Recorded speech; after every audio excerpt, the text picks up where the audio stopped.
ke a le qekisa ena e qatile dingaka.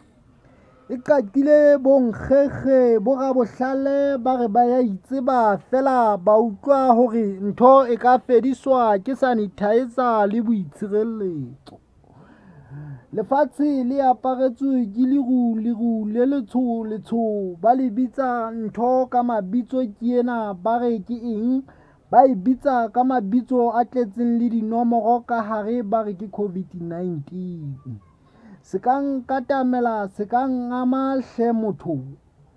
Hela ke re wena motho wa Modimo, utlwa modumo o utlwahalang radiong re eletswa ka lefu lena. Ke a tseba o hloka shoulder to cry on, fela ena ha se nako ya shoulder to cry on. Hoba ha se nako ya ho thetsana, ke nako ya social distancing. Ke nako ya sanitizer, ke nako ya tshireletso ya molomo le nko.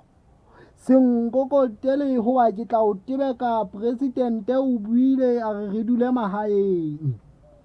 Lefatshe re sitetse ha re fihla ho kae. Lefatshe re entseng e kana. Ha ko nkarabe hlena ke kgone ho kgutsa hoba nna ha jwale ha ke a kgutsa, ke a hweletsa.